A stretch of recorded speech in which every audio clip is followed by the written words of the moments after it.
ఇండియాలోనే #1 varicose veins hospital Avis vascular centre. అందరికీ నమస్కారం. ప్రస్తుతం మనతో పాటు ఉన్నారు ప్రముఖ జ్యోతిష్య పండితులు బ్రహ్మశ్రీ నందిబట్ల శ్రీహరి శర్మ గురువు గారు.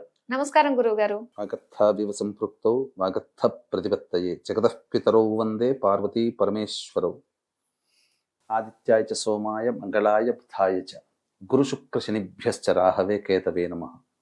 శృంగేరి జగద్గురు పీఠాధిపతులకి, కంచి పీఠాధిపతులకి నమస్కారములు తెలియజేసుకుంటూ కార్యక్రమాన్ని ప్రారంభిద్దాం. గురుగారు, శ్రావణ మాసంలో ప్రతి రోజుకి ఒక ప్రత్యేకత ఉంటుంది కదండి. మరి అలానే శ్రావణ అమావాస్యనే పోలాల అమావాస్యగా అని కూడా పిలుస్తూ ఉంటారు. ముఖ్యంగా ఈ పోలాల అమావాస్య పూజ వ్రతం లాంటిది చేస్తూ ఉంటారు కదా. అసలు ఏ విధంగా చేస్తారు, ఎవరు చేస్తారు, ఎలాంటి ఫలితాలు ఉంటాయి అన్న విషయాలు తెలుసుకోవాలనుకుంటున్నామండి. తప్పకుండానమ్మా. ఇప్పుడు మీరు అన్నట్టుగా శ్రావణ మాసం అంటే కేవలం లక్ష్మి అనేటువంటిది కాకుండా ప్రతిరోజు కూడా ఒక విశిష్టమైనటువంటి రోజు. నోములు వ్రతాలు చేసుకోవడానికి శ్రావణ మాసం అంత యోగ్యమైనటువంటి మాసం ఇంకొకటి లేదంటే అతిశయోక్తి కాదేమో. అంటే అన్ని మాసాలు ప్రత్యేకమైనవే, కానీ ప్రత్యేకించి వర్ష ఋతువు శ్రావణ మాసంతోనే ప్రారంభమవుతుంది.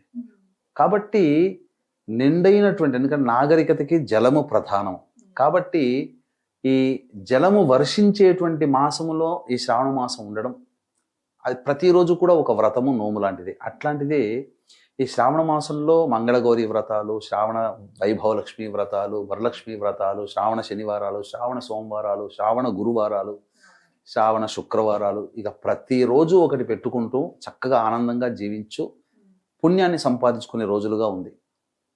ఆఖరి రోజు అయినటువంటి అమావాస్య యొక్క విశిష్టత వింటే ప్రేక్షకులు అసలు ఇంకా ఎప్పుడు అమావాస్య వస్తుందా అని ఎదురు చూస్తుంటారేమో. అంతటి మహిమాన్వితమైనటువంటి అమావాస్య. సాధారణంగా మనకు తెలిసినటువంటిది అమావాస్య కేవలం పితృ కార్యక్రమాలు చేసుకోవడానికి వీలైనటువంటి తిథిగా చెప్పబడింది. పితృదేవతల కోసం ఏర్పాటు చేసినటువంటి తిథి అమావాస్య. అందుకని ఆ అమావాస్య రోజున ఎటువంటి శుభకార్యాలు చేసుకోరు మన తెలుగునాట. కానీ తమిళియన్స్ అమావాస్య వస్తే పండుగ చేసుకుంటారు. అలా సరే, ఏ రోజు ఏ తిథైనా గొప్పదే. కానీ ఈ శ్రావణ మాసం అమావాస్యని పోలాల అమావాస్య అంటారు. ఈ పోలాల అమావాస్యకి సంబంధించి చూసుకుంటే ముఖ్యంగా సంతానం యొక్క ఆయురారోగ్యాలని, అపమృత్యు భయ దోషాలని తొలగించే రోజుగా చెప్పబడి ఉంది. సంవత్సరంలో ఈ ఒక్క రోజు మాత్రమే. దీనికి సంబంధించినటువంటి గాథ కూడా ఉంది. పూర్వము ఒకానొక పుణ్య దంపతులకి 7 కుమారులు. ఆ 7 కుమారుల్లో చక్కగా పెంచి పెద్ద చేశారు. మంచి అమ్మాయిలనిచ్చి వివాహం చేశారు. 7 ఇళ్లలో నివసిస్తూ వేరువేరుగా ఉన్న ఒకే ఊరిలో ఉండడం వల్ల కలిసికట్టుగా ఉంటూ ఆనందంగా జీవిస్తున్నారు. తర్వాత ఒక చక్కటి యోగ్యమైనటువంటి విషయాన్ని తెలుసుకున్నారు. ఈ శ్రావణ మాసం అమావాస్య చాలా మంచిది అని చెప్పి సంబంధించినటువంటి అమావాస్య వ్రతాన్ని ఆచరిస్తున్నారు. 7 కోడళ్ళు కలిసి చేసుకుంటున్నారు. అయితే ఆ మొదలుపెట్టినటువంటి దారభ్యత, ఈ సంబంధించినటువంటి 7వ కోడలి యొక్క చేసుకుందాం అనుకునే రోజు 7వ కోడలి యొక్క సంతానం మరణించడం, అనివార్య కారణం వల్ల అది ఆ సంవత్సరం చేసుకోలేకపోవడం. మరుసటి సంవత్సరం కూడా అలాగే 7వ కోడలి బిడ్డ మరణించడం. ఇలా జరుగుతూ జరుగుతూ జరుగుతూ 7 సంవత్సరాలు గడిచిపోయాయి. 7 సార్లు సంతానం నష్టపోయింది.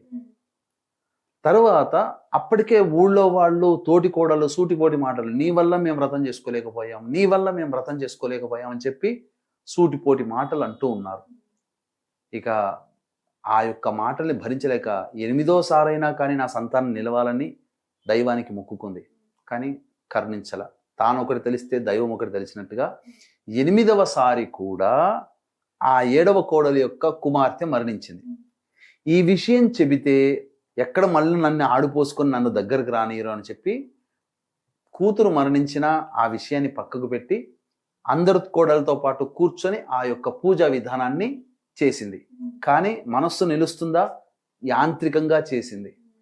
కాబట్టి తరువాత సాయంకాలం కాగానే ఆ పిల్లని చేతిలో పట్టుకొని దగ్గరలో ఉన్నటువంటి గ్రామ దేవత దగ్గరికి వెళ్ళింది. ఆమె పోలేరమ్మ.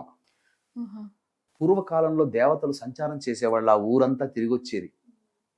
కాబట్టి ఆ పోలేరమ్మ ఆ ఊరంతా తిరిగి వచ్చి దేవాలయానికి వెళుతుంటే ఆ దేవాలయం మెట్ల దగ్గర ఆ 7వ కోడలు చేతిలో ఉన్నటువంటి ఆ పసిపాపని పట్టుకొని ఏడుస్తూ వస్తుంది.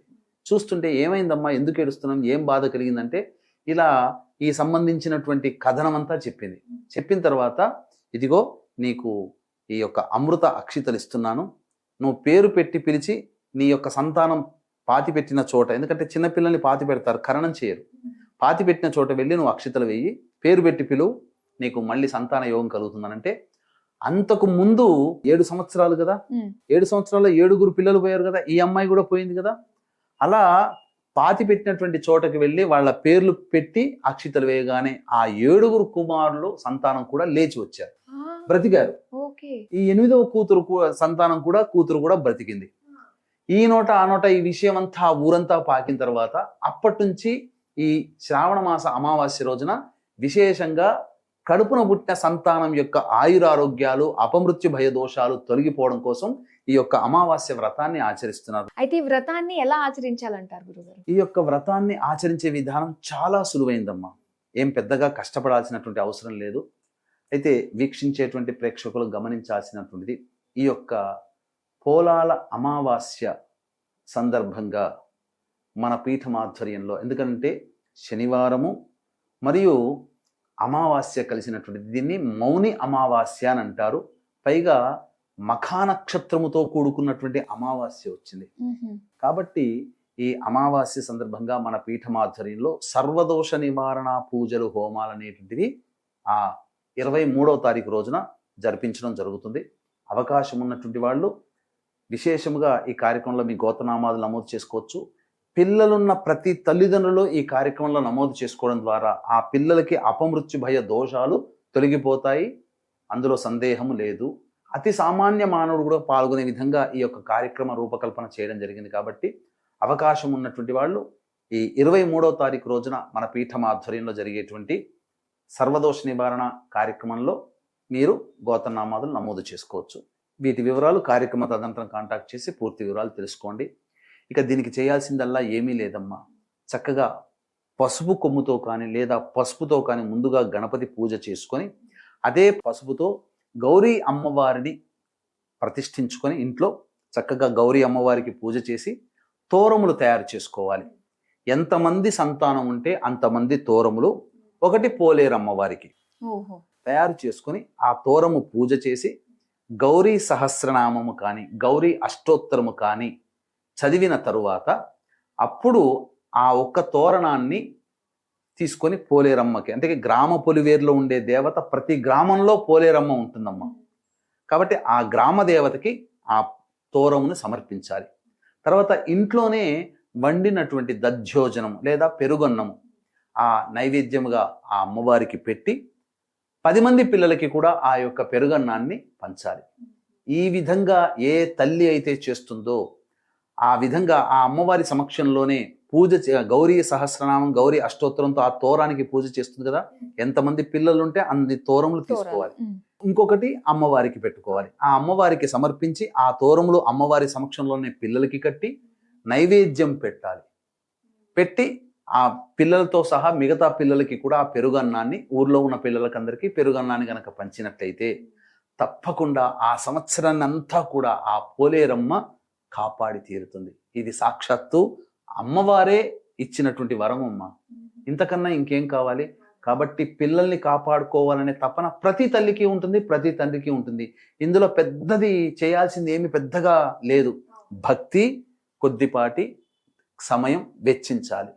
ఇవి రెండు చేసుకుంటే పిల్లలు నిజంగానండి, అనుభవపూర్వకంగా చెబుతున్నాను, ఖచ్చితంగా మీ పిల్లలకు ఆయుర ఆరోగ్యాలు కలుగుతాయి.